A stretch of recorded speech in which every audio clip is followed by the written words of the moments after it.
Hi, this is Barbara Feldon, and you're listening to TV Confidential. It's Saturday night. Time for Chilly Theater and Chilly Billy Cardille. Good evening, all you tigers. This is Agent 99 with two frightening tales calculated to set your heart pounding. Oh, excuse me. Hello? Max, would you please tell me before you say anything what I'm doing on this assignment? Well, I'm on this program, Chilly Theater. You're sorry about that. But Max, you really think the regular host is a member of Chaos? Oh, that's Chilly Billy. You really think he's dangerous, Max? Well, then maybe I could use some help. Right, Max, I'll be careful. Oh, sorry about that. In our first Chilly tonight, you'll be terrified by the living dead as vampires stalk the night. And you'll want to hold on tight when you see the vampire's coffin, followed by a great Bela Lugosi chiller, the Ape Man. Ed Robertson with a reminder that Rhonda Shear will join us at the top of the hour. Rhonda is bringing back Up All Night as a series of monthly specials on the Kings of Horror YouTube channel beginning Saturday, October 25th. We hope you stay tuned for that. In the meantime, Joseph Dougherty, Tony Figueroa, and Dan Farren are with us for a special roundtable conversation about local horror movie TV hosts from the 60s and 70s. Before we went to break, Joe and Tony shared a few of their favorite local TV horror hosts, including John Zachary of WOR in New York, Morgus the Magnificent, and Larry Benson, a fast-talking horror movie host in Los Angeles, known to his viewers as Seymour. Dan Farren, who are some of your favorites? I remember my childhood loving this stuff. I was a child of television also. I used to watch all these local shows, and I was the kid that went down to the toy store to meet Oscar Mayer in the Wienermobile, you know, and I still have that little whistle. You know, these were great times, and I found out about Seymour because in 1968 I was like a 12-year-old kid, and I saw this guy in the newspaper named Boris Karloff had died, and they said he made these monster movies, and they sounded interesting, and lo and behold, I actually could find them on TV. If I go through the TV guide and circle the shows that you want to see, that kind of stuff. Because you had one shot every year. That's the most that you could do it. And I remember buying a paperback book called The Franken-Science Monster by Forrest J. Ackerman. And all it was basically a collection of old stories on Karloff from the Famous Monsters of Filmland. And so I started buying Famous Monsters of Filmland, and through Famous Monsters of Filmland, through the Monster Times, Castle of Frankenstein, all these old magazines that were out there, you would read about different hosts in different cities, and you know and you would find out about these guys that you had never heard of before, or will never see in most cases. But there they were the guys out there doing it all the time. My first horror host. In Baltimore, where I grew up, you could pick up on the UHF, the Baltimore and the Washington, D.C. channels. So it was always funny because I remember when All in the Family first came out, the local CBS affiliate refused to show it. But the Washington, D.C. Affiliate did it. So you could watch it going to Channel 9. And it was really, really good. But one night, I'm flipping around the dials because in the summer, when school was out, I was allowed to sit up as late as I wanted to and watch movies. So I would sit up until 1:30, 2 o'clock in the morning, or until my father came out and said, "Will you shut that damn thing off?" and I watched Mexican monster movies. I watched anything, you know, that I could get my hands on. But I got to see my very first guy, and this is Sir Graves Ghastley. Okay? Yeah. He's an actor by the name of Lawson Deming from, I think it was Cleveland. And what happened there was that he was hired in Cleveland to do this Sir Graves Ghastly Presents. And I guess somebody at WOR on Channel 9 in Washington saw the show, and they started syndicating it. They would start playing it here.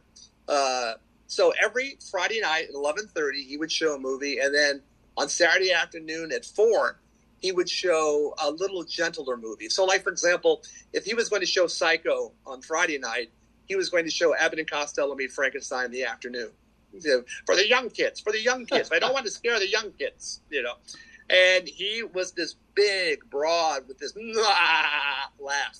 And it would always open up in a graveyard, the graveyard that had a very smooth studio floor, and sound effects behind it. And he would sit in a coffin, and he would introduce, talk about the movie. Then he would pull out a parchment and put it on the wall with the name of the movie on it. And then he would come back, and sometimes he would talk about the movie, but often he did shtick. And he would do lip sync to old Spike Jones songs. And he had different characters. That he would turn upside down and paint his chin so it looked like it was a weird mouth, and he would play the old Paul Frees, My Old Flame, from Spike Jones. And that's where I actually found out about Spike Jones and started listening to Spike Jones at that point. But he was on there all the time, and he was in Washington there. And I would ask my dad, who was very patient, sometimes if I couldn't sit up or whatever, if I could turn on my tape recorder and put it next to the audio so I could at least hear Sir Graves talk. And we moved and came. Oh, but one thing we would do, we would go to Pittsburgh to visit the family at Christmas time. And the guy up there wasn't dressed like a monster. He was a handful of these guys like John Stanley and like other guys who would just sit there. He was a guy that worked in the at the studio, and he filled in any place he could. He might host the $1 Million Movie, call in and 4 up and 3 down or whatever it was. Those contests. I got to count the amount. Exactly. We're just going to pick a name out of the phone book here. Let's see. And he would do that, and his name was Bill Cardille, and they called him Chilly Billy Cardille. And he just wore a suit, but he, again, was very, very funny, and he showed all these classic movies. And a couple of years later, I turned on wrestling one Saturday afternoon, and there's Chilly Billy Cardille doing wrestling. He was the guy right before the whole thing took off. He was that guy there, and he. I'm sorry, was he reffing it, or he was? No, he was the announcer. Wrestling. He was the announcer. Yeah, because he was like those local guys, man. You could throw them in front of a camera, and they would talk for an hour, and they could just do it. It was like Joe Penner, want to buy a duck? I got a lady in the balcony. They could just do all that stuff, and they could do the movie, they could do the news. If there was a rain delay and they didn't have anything ready, he would come out and talk about stuff or whatever. And he inspired George Romero quite a bit. So when George Romero made Night of the Living Dead, he hired Chilly Billy Cardille, and Chilly Billy Cardille is the announcer at the end of the movie. He's the guy that introduces the sheriff with the famous line, "How are these guys? Oh, these guys are dead. They're all messed up." Yeah, and that was him at the end of the movie. And actually, his daughter, when Tom Savini remade Night of the Living Dead, cast her in it because it was like heritage. It was just like something from there. But Tony, I got about 10 or 12 Kindle books on horror show hosts from everywhere. So we may be able to track these guys from Mummy Girl on down. And there were occasionally the vamps, like the Vampira. There's a Vampire. And I found a name here that I would really like to see the show. Moona Lisa.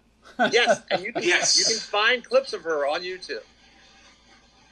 Because it is something that eventually, with the advent of cable, everything that disappeared. The local Yoko guy that took care of everything that's gone. I mean, I remember watching USA Network when it first started. They had a guy because they replaced late night television. Yeah, they had a guy who hosted horror films. And they had all these things besides the reruns. And this is USA now, which is considered quote unquote to be rather big, very popular.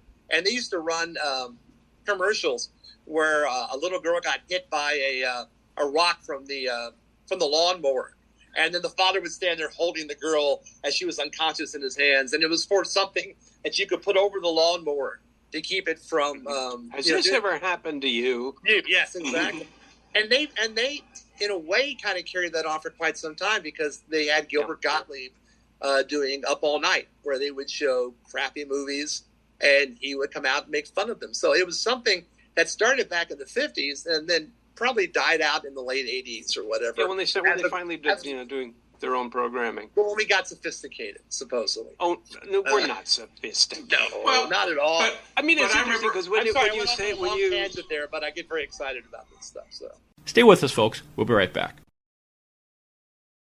One more item. If you're starting a company, particularly one that is in an emerging market, you know that averting any sort of legal dispute is crucial to your business plan. Our friends at Tectonic Law offer an array of services that can help you avoid and preempt future litigation while also developing and protecting your intellectual property and intangible assets. Tectonic Law serves the needs of a host of emerging industries throughout California and beyond, including industrial designers, beverage makers, artists, farmers, retail stores, health practitioners, wellness experts, cosmetics manufacturers, nonprofit organizations, innovators in sustainable practices, and libraries. Go to tectoniclaw.com to learn more about how Tectonic Law can help your business thrive.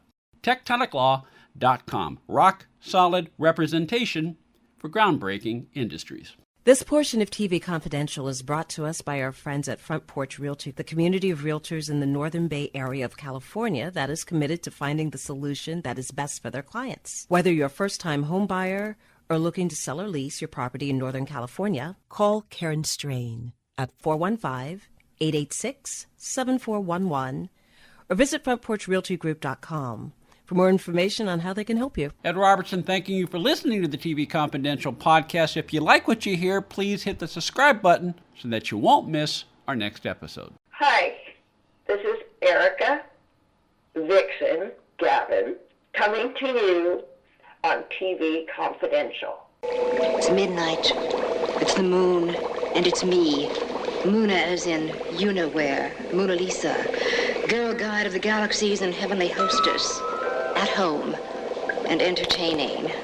Joseph Dougherty, Dan Farren, and Tony Figueroa are with us. We're having some fun talking about some of our favorite local TV horror movie hosts from the 60s and 70s that we each grew up watching. If there's a host you remember and would like to tell us about, send us an email, talk@tvconfidential.net, talk@tvconfidential.net. You can also post a comment on our Facebook page, Instagram, Blue Sky, Twitter. Send us a comment. We'll work it into a future edition of our program. Joe?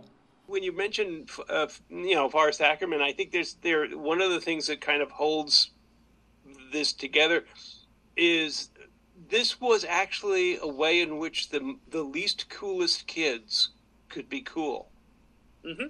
This was somebody in a graveyard or a laboratory who was just nuts and crazy, and he was talking to us, and all of a sudden we were inside this group. There was something I think it's a place where a lot of writers and probably a lot of serial killers as well, but we all kind of came from this same root. I was thinking, you know what, if people wanted to know what it was like, they should look at Count Floyd on SCTV, and then I realized SCTV is 45 years old now, so no one's watching that.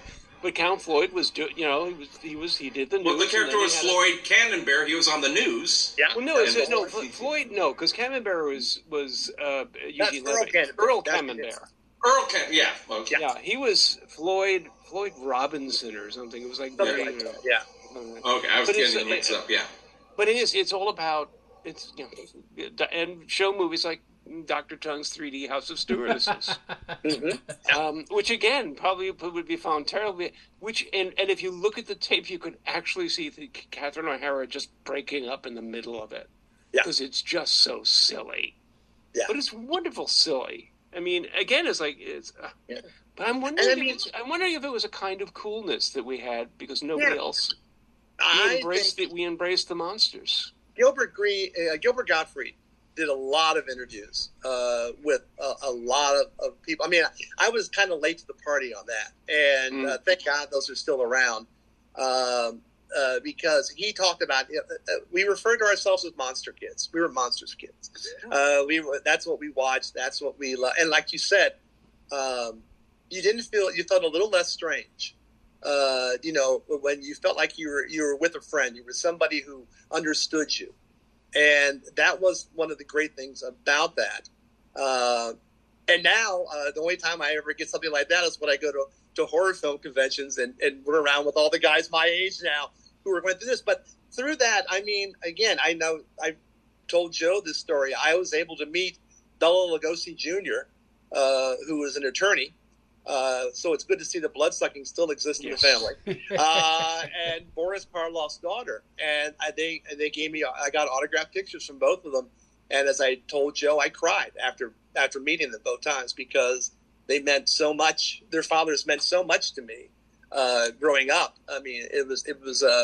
I have no idea why I liked the films. I had no idea what it was about them that made me become such a fan. But I still am to this day. There's a lot of theories about this, and I know one of the theories, and it doesn't work for everything, is they were about outsiders. Mm-hmm. That those movies were about someone excluded. Mm-hmm. Somebody who doesn't understand. Someday they'll bow down before me, and who get in trouble and tamper in God's domain, and pay the ultimate price. But it was really cool while they were doing it. Yeah. And then there was this guy, and he was, or she was. There weren't enough women's. It was like Stephen King says, it says, if you like this kind of stuff, come around the corner with me and I'll tell you a story. They were, because you're not supposed to like this stuff. Yeah. You're not supposed to like these movies.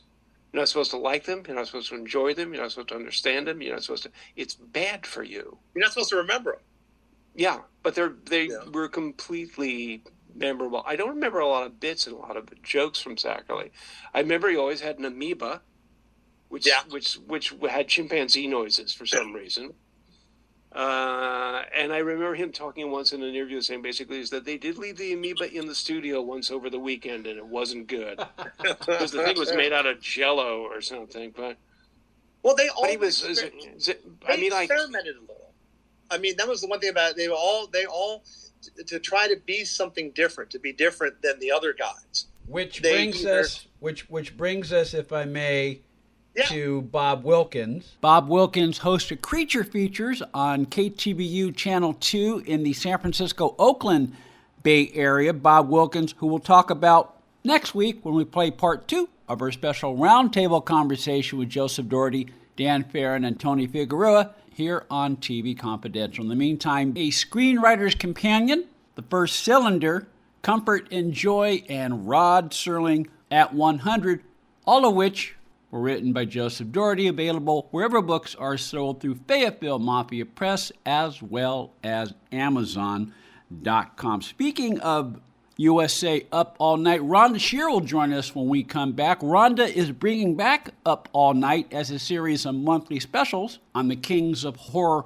YouTube channel. Then, and speaking of Count Floyd and SCTV, we will welcome Paul Myers. Paul is the author of a comprehensive cradle-to-grave biography of John Candy. John Candy would have turned 75 October 31st, 2025. All that more. We come back for hour number 2 of TV Confidential. Please stay with us. Now you can fly anywhere in the world and pay discount prices on your airline tickets. Book a flight today to London, Paris, Madrid, or anywhere else you want to go. And pay a lot less guaranteed. Call the International Travel Department right now at Low Cost Airlines. 800-222-0511. 800-222-0511. Again, that's 800-222-0511.